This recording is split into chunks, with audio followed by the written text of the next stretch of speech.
Assalamualaikum warahmatullahi wabarakatuh. Shalom, Om Swastiastu, Namo Buddhaya, salam kebajikan, Rahayu, salam sejahtera bagi kita semua. Perkenalkan, nama saya Ardiana Rossi Kurniawan Maranto, Sarjana Komputer, Magister Komputer. Saya adalah dosen tetap Program Studi Sistem Informasi, Fakultas Sains dan Teknologi, Universitas Budi Dharma, Tangerang.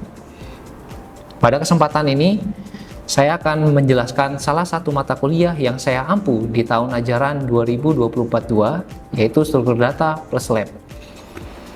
Dalam mengampu mata kuliah ini, saya menggunakan metode pengajaran DIA, Delivery, Interaction, and Assessment.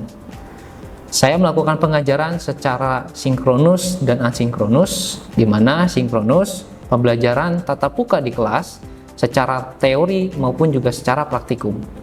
Lalu dilakukan ujian tertulis dan juga praktikum. Lalu asinkronus, saya gunakan LMS ataupun e-learning Universitas Budi Dharma untuk mengupload RPS, materi, dan pengumpulan tugas. Tujuan video pembelajaran ini saya buat sebagai salah satu instrumen untuk memenuhi persyaratan sertifikasi dosen tahun 2025.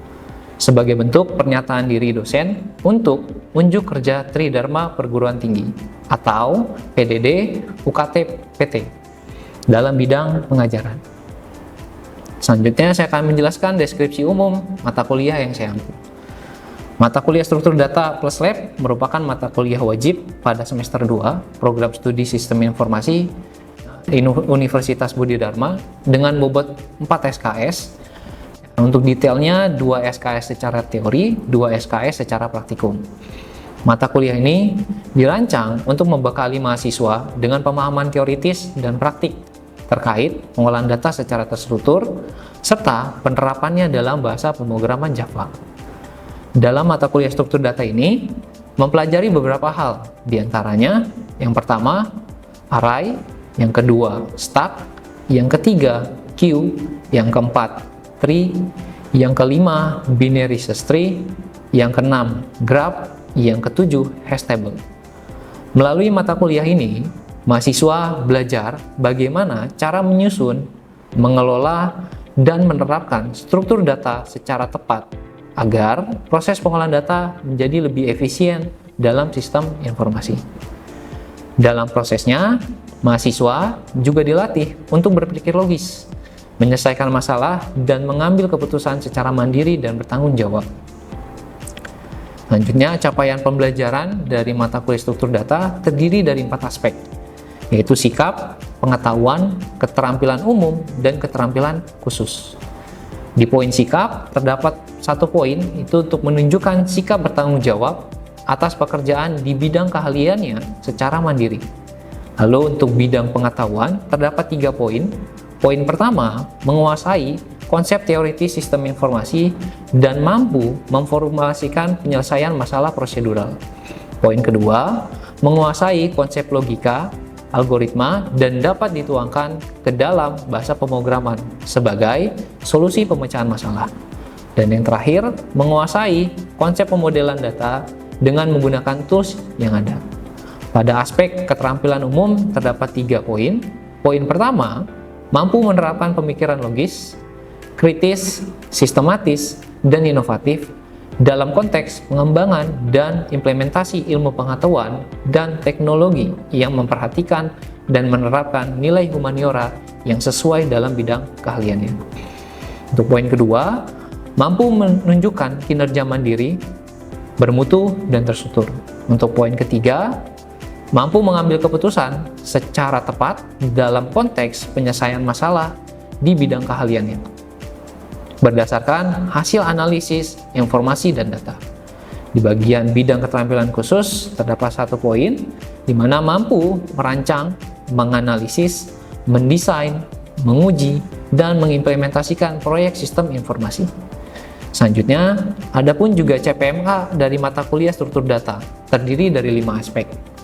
Ya, poin pertama, mahasiswa mampu menjelaskan konsep dasar tipe data terstruktur dan pengelolaan memori dalam konteks pemrograman.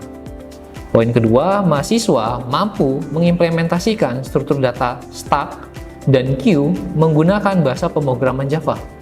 Yang ketiga, mahasiswa mampu menganalisis penggunaan linked list dalam pemecahan masalah secara efisien. Yang keempat, mahasiswa mampu merancang dan menguji struktur data tree dan binary search tree. Dan yang kelima, mahasiswa mampu memahami dan menggunakan struktur data, graph, serta algoritma dasarnya, termasuk penentuan critical path dan minimum spending tree dalam menyelesaikan permasalahan secara tepat. Adapun penilaian mata kuliah struktur data memiliki 4 aspek. Aspek pertama dimulai dari absensi dengan bobot 10%. Absensi ini 16 kali pertemuan termasuk UTS dan juga UAS.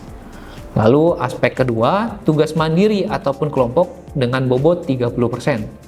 Tugas mandiri ataupun kelompok ini dapat berupa kuis ataupun juga studi kasus yang dapat diselesaikan secara individu ataupun berkelompok. Yang ketiga, itu adalah UTS dengan bobot 30%. yang nantinya dilakukan ujian secara tertulis dan juga praktikum. Dan yang keempat, UAS dengan bobot 30%, dilakukan ujian tertulis dan juga praktikum. Dalam proses pembelajaran mata kuliah struktur data, digunakan beberapa referensi utama dan pendukung yang relevan dalam mencapai pembelajaran dan materi perkuliahan. Referensi tersebut berasal dari buku dan e-book yang membahas konsep dasar serta implementasi struktur data, baik secara teoritis maupun secara praktis, dengan berbagai topik penting dalam struktur data seperti array, stack, queue, linked list, tree, binary tree, graph, dan juga hash table. Referensi yang digunakan dalam mata kuliah ini dipilih dengan cermat untuk membantu mahasiswa memahami konsep struktur data secara menyeluruh, memperkuat kemampuan logika algoritmik, serta mengasah keterampilan dalam menerapkan struktur data melalui pemrograman.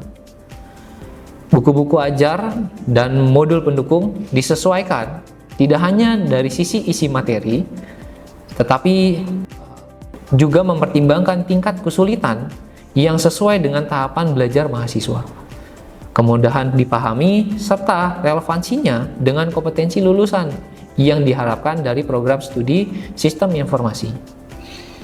Berikut adalah cuplikan video proses pembelajaran tatap muka yang dilakukan di dalam lab komputer pada mata kuliah struktur data plus lab. Selamat menyaksikan. Oke, selamat pagi semuanya. Oke, ini kita lanjutkan pembelajaran kita di mata kuliah struktur data. Ya, untuk hari ini kita akan mempelajari binary search tree. Ini materi lanjutan dari binary tree ya, di pertemuan sebelumnya. Ya, ini akan kita lanjutkan. Ya, ini adalah salah satu materi yang bisa dibilang spesialisasi dari binary tree. Ya, nanti ada penjelasan secara detailnya. Ini untuk outline pembelajaran kita hari ini. Ya, dimulai dari karakteristik apa sih itu binary search tree? Ya, cara kerjanya, ya konsep secara teoritis dan juga nanti prakteknya itu akan ada apa aja.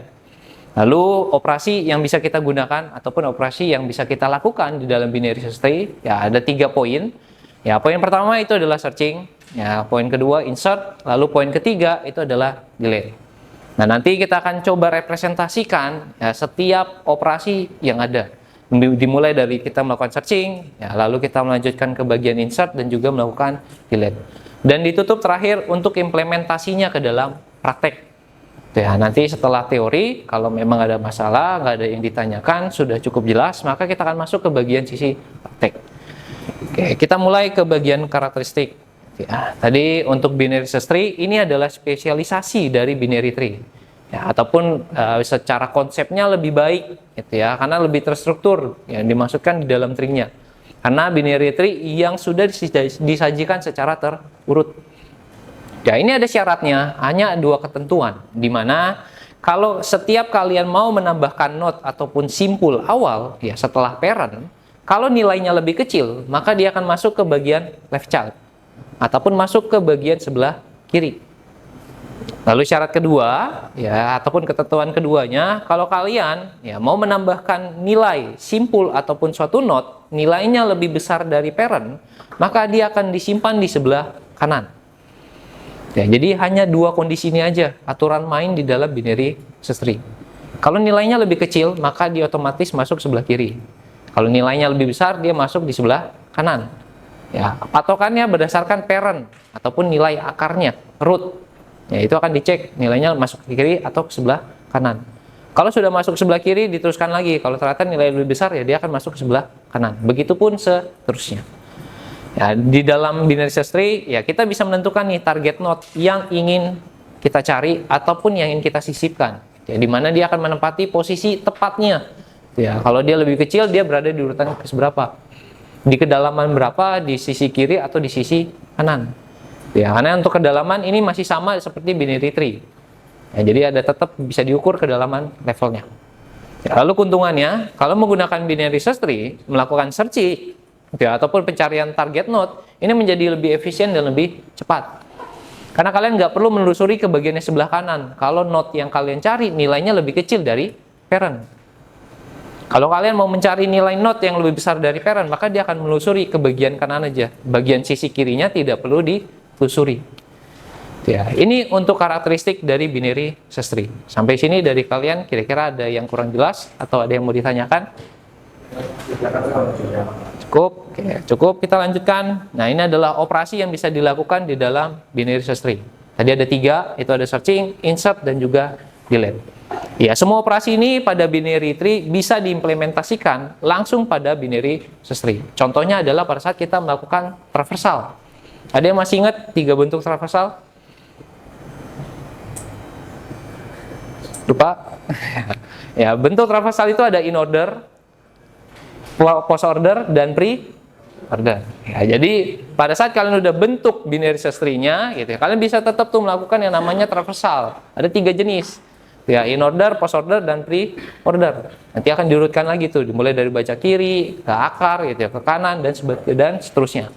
Ya, untuk ketiga operasi ini, ya, ini dapat dilakukan dimodifikasi kalau di dalam penerapan binary search tree, karena tetap terurut nih setiap nilainya, baik nilai yang kecil ataupun nilai yang besar. Oke, ini operasinya. Ini kita coba ilustrasikan, gitu ya, membahas algoritma pada saat kita mencari nilai yang ada di dalam binary search tree. Ini urutannya ataupun aturan mainnya, ya, dimana dimulai dari pencarian akar. Jadi nilai yang kalian ingin cari, gitu ya, itu dibandingkan dulu dengan nilai yang ada di bagian akar. Lebih besar atau lebih kecil. Gitu ya. Jika root yang kita cari udah value-nya nih, ataupun sudah dapat di akar, ya berarti kalian nggak perlu menelusuri ke bagian kanan ataupun ke bagian kiri. Kalau memang ternyata langsung ketemu di bagian akar. Tapi kalau ternyata di akar tidak ketemu, maka nilai yang kalian cari itu dicek lebih kecil atau lebih besar dari nilai akar. Kalau nilainya lebih kecil, ya, dari root, ya, syarat yang ketiga, maka cari kedalaman tree ke sebelah kiri. Jika X, ya, ataupun nilai yang mau kalian cari lebih besar dari root, maka cari kedalaman ke sebelah kanan. Ini aturan main, ya, untuk melakukan yang namanya searching ataupun algoritma, ya, untuk melakukan yang namanya searching di dalam binary search tree. Ini ada contohnya, ilustrasi agar lebih memudahkan untuk kita menangkap langsung secara algoritmanya. Contoh, ya, kita mau cari nilai 14. Maka tadi aturan mainnya ataupun secara algoritmanya akan langsung dibandingkan dengan nilai yang ada di bagian akar, yaitu nilainya 20. Kita cek, nilai 14 ini lebih besar atau lebih kecil dari 20? Lebih besar atau lebih kecil? Lebih kecil, ya. Maka kalau lebih kecil dia akan menelusuri ke bagian sebelah kiri. Ya, ketemu lagi nih dengan nilai 12. Dicek nilai 14 dengan nilai 12 lebih besar atau lebih kecil? Lebih besar. Maka kita akan menelusuri ke sebagian sebelah kanan. Nah, di kanan ini ketemu nih. Ya, nilai 14 sama dengan nilai 14. Berarti searchingnya berhasil. Nilai 14 ditemukan di kedalaman level 3. Ya, di sebelah kanan dari nilai 12. Ini untuk ilustrasi, ya, ataupun ya, algoritma melakukan searching di dalam binary search tree. Sampai sini dari kalian ada yang mau ditanyakan, ada yang kurang jelas untuk melakukan searching? Paham? Kalau paham, kita lanjutkan. Ini langkah yang kedua, ya, ataupun operasi yang kedua yang bisa kita lakukan, yaitu melakukan yang namanya insert. Gitu ya. Nanti kalau secara praktek ataupun secara ujian ya, ataupun latihan, kuis dan sebagainya macamnya, kalau insert itu kalian akan disajikan nilai-nilainya. Ya, misal ada 10 nilai, ya maka nilai pertama itu akan ditentukan menjadi sebagai akar ataupun root. Nilai kedua itu akan dibandingkan tuh lebih kecil atau lebih besar nanti untuk masuk ke sisi sebelah kanan atau sisi sebelah kiri. Ya, pencarian lokasi untuk node gitu ya akan diinsert gitu ya berdasarkan dari root. Ya, kalau nilainya lebih kecil, maka dia akan masuk ke bagian left subtree. Jika node barunya lebih besar dari root, maka insert ke bagian right subtree. Nah, di sini ada catatan, jika ada nilai yang sama, maka node tersebut hanya di overwrite. Cuma ditulis ulang. Ya, ilustrasinya seperti kalian aja nyimpan file dengan nama yang sama. Pasti kan ada pertanyaan gitu ya. Kalian tetap mau simpan dengan nama yang sama atau kalian kasih penamaan yang baru. Jadi sistem di binary search tree kalau ketemu nilai yang sama, ya konsepnya sama seperti siapa kalian memberikan nama file. Ya, kalau sama ketimpa, kalau kalian ganti baru maka dia akan membuat simpul baru ataupun ya root baru lah. Ya. Ini contoh untuk melakukan insert. Ya, urutannya kita disajikan data diberikan nilai sebanyak 7 nilai, ya dimulai dari 20, 12 dan seterusnya sampai ke nilai 43. Ya, tadi yang saya sampaikan, ya kalau kalian sudah mendapatkan datanya, maka nilai pertama ini menjadi acuan. Ini akan diletakkan di bagian akar ataupun di bagian root. Ya, ini contoh kita proses nih nilai 20. Kita insert ke dalam tree. Ya, maka dia akan menjadi akar gitu ya. Maka ini nggak perlu dicek gitu ya, karena ini menjadi landasannya. Lalu pada saat kita misal nih mau nambahin lagi nilai 12. Nah, kita akan bandingkan nilai 12 ini lebih besar atau lebih kecil dibandingkan dengan nilai 20. Ternyata hasilnya lebih kecil. Kalau lebih kecil, maka kita buat garisnya ke bagian left subtree dengan nilai 12. Selanjutnya ada nilai 25. Ya, nilai 25 juga akan dibandingkan dulu nih dengan nilai akar. Lebih besar atau lebih kecil nilai 25? Lebih besar. Ya, kalau lebih besar, maka dia akan bikin right subtree dengan nilai 25. Nah, ini untuk 3 nilai awal cukup jelas dari kalian.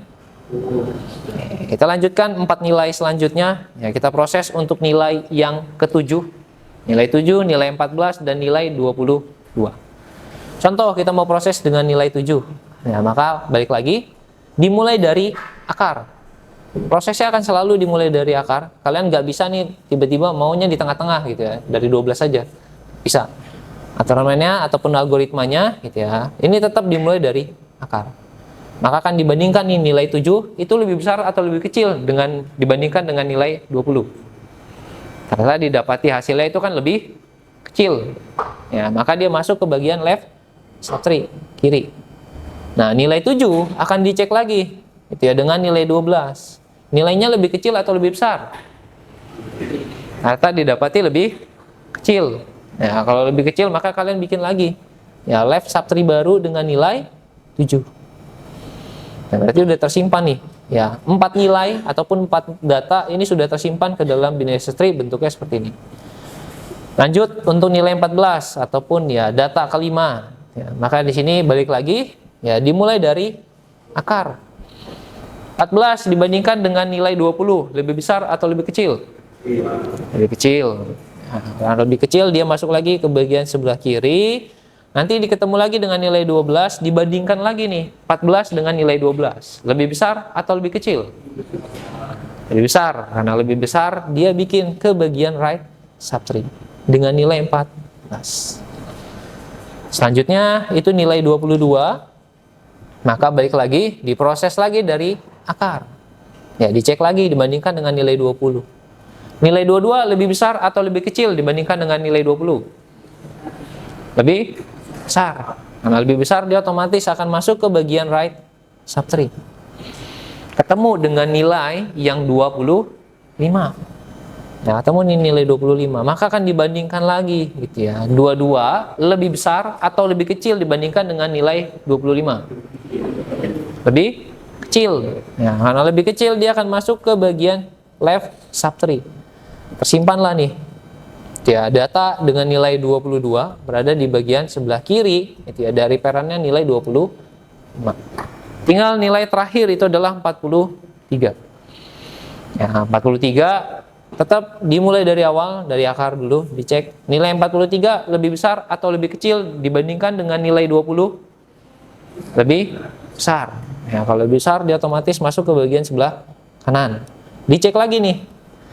Ya, nilai 43 lebih besar atau lebih kecil dibandingkan dengan nilai 25? Lebih besar.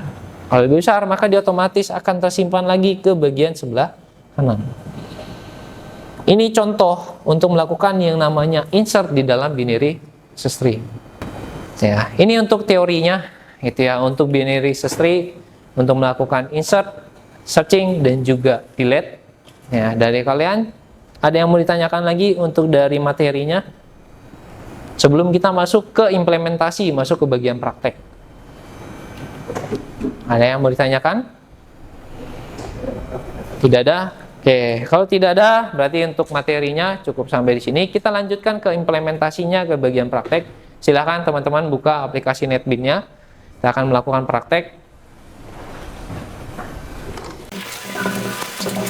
Ya, silakan langsung kalian aja bikin new project, gitu ya. Simpan di data di kalian, ya, di folder kalian masing-masing.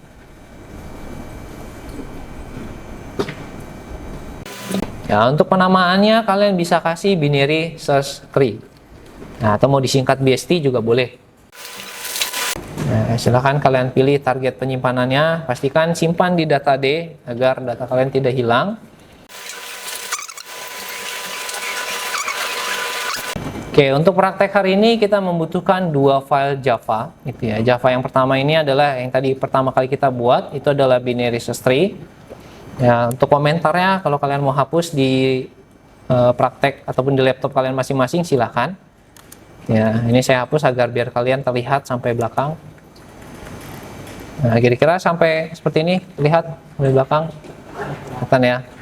Oke, tadi saya sampaikan di mana kita butuh dua file Java. Ini file Java yang pertama yang nanti akan kita lengkapi, gitu ya. Sebelum kita lengkapi, kita tambahkan dulu Java class baru.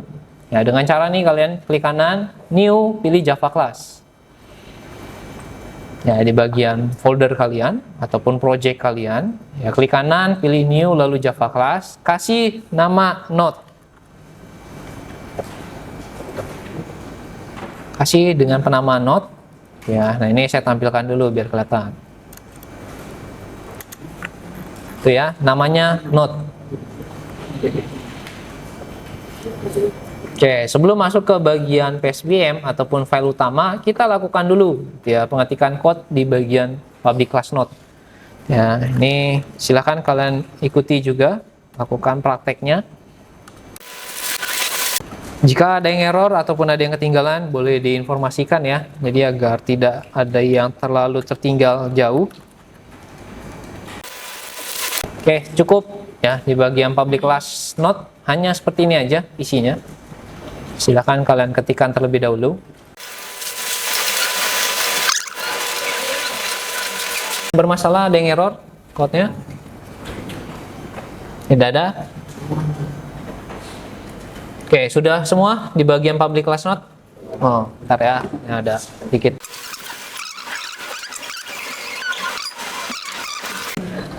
Oke, ada lagi yang error? Ada lagi yang menemukan masalah di bagian public class node?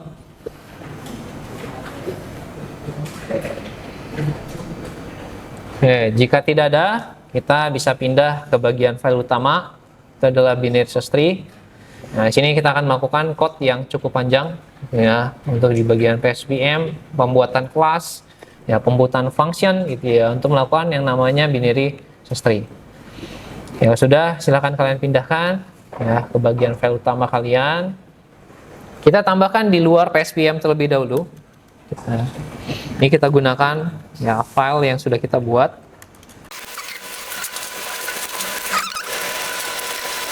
Oke, ini untuk kelas pertama yang kita buat itu adalah node search. Ya, jadi ini digunakan untuk melakukan searching. Ya, nanti dimulai dari akar. Kalau nilainya lebih besar, maka dia akan menelusuri ke bagian left, gitu ya. Kalau nilai lebih kecil, dia akan menelusuri, nilai lebih kecil menelusuri ke bagian left.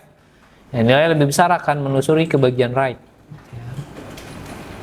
Silahkan kalian ketik terlebih dahulu untuk public note search-nya. Oke, kalau sudah, saya sambil lanjutkan sedikit. Tambahannya binary search tree ini disesuaikan dengan nama file Java kalian. Ya, kalau teman-teman ada yang bikin Java Application 2, Java Application 1, ya ini disesuaikan. Ya, karena ini kita membuat constructor yang nanti digunakan pada saat kita running di bagian PSVM. Ya, ini disesuaikan penamaannya dengan nama file Java kalian masing-masing. Ya, kalau saya di depan binary search tree, maka tinggal ditulis saja binary search tree. Bagian public note search sudah semua? Oke, kalau sudah berarti bisa sambil saya lanjutkan. Nah, ini kalau ada garis merah dibiarkan aja terlebih dahulu karena kita memang belum buat functionnya, belum membuat fungsi dari insert record gitu ya. Jadi diabaikan aja. Nanti kalau kita udah ketik, maka garis merahnya pun juga akan hilang. Sampai sini dulu dari kalian ada yang error? Ada yang ketinggalan? Wah, banyak nih.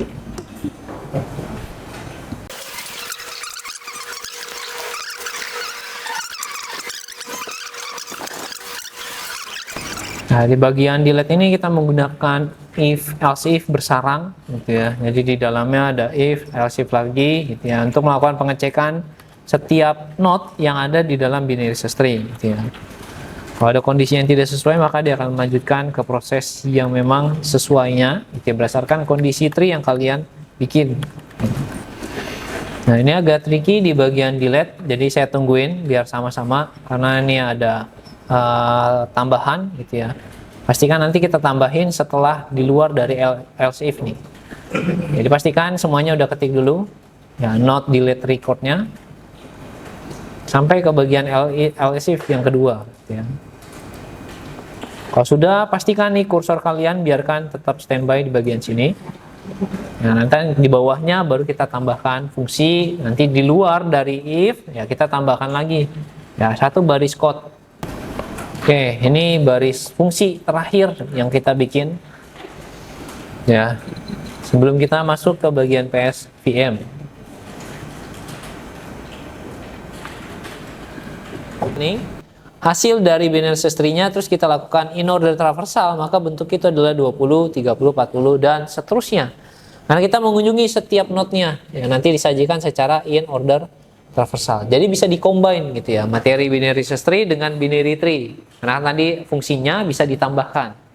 Ya, ataupun fungsinya yang ada di dalam binary tree bisa kita gunakan ke dalam binary search tree. Cuma kebalikannya insert, ya, searching dan delete itu tidak bisa digunakan di dalam binary tree. Karena binary tree ini tidak ada aturan khusus terkait pembuatan tree-nya, jadi umum, bebas gitu ya, mau lebih besar, mau lebih kecil, bebas. Tapi kalau binary search tree ada syaratnya tadi. Kalau kalian punya nilai lebih kecil masuk sebelah kiri, punya nilai lebih besar masuk sebelah kanan. Ini untuk implementasinya gitu ya dari binary search tree. Nanti bisa ditambahkan lagi latihan seperti biasa ya, kalian tambahkan untuk post order dan pre ordernya. Ya, jadi untuk materi kita hari ini binary search tree ya, mulai dari teori dan prakteknya. Ada yang mau ditanyakan lagi? Cukup jelas? Cukup. Oke, kalau cukup ya berarti materi kita untuk binary search tree cukup sampai di sini. Kita lanjut lagi materi kita minggu depan. Terima kasih semuanya. Selamat siang. Demikian penjelasan deskripsi mata kuliah dan video proses pembelajaran yang saya lakukan pada mata kuliah struktur data lab yang saya ampu. Semoga dapat memberikan gambaran kinerja saya dalam aspek pengajaran, khususnya pada mata kuliah struktur data lab di program studi Sistem Informasi Fakultas Sains dan Teknologi Universitas Budi Dharma, Tangerang. Terima kasih saya ucapkan kepada tim panitia dan penilai sertifikasi dosen tahun 2025, rekan sejawat dosen, dan para mahasiswa. Demikian yang dapat saya sampaikan. Mohon maaf jika ada kekurangan. Wassalamualaikum warahmatullahi wabarakatuh. Shalom, Om Swastiastu, Namo Buddhaya, salam kebajikan, Rahayu, salam sejahtera bagi kita semua.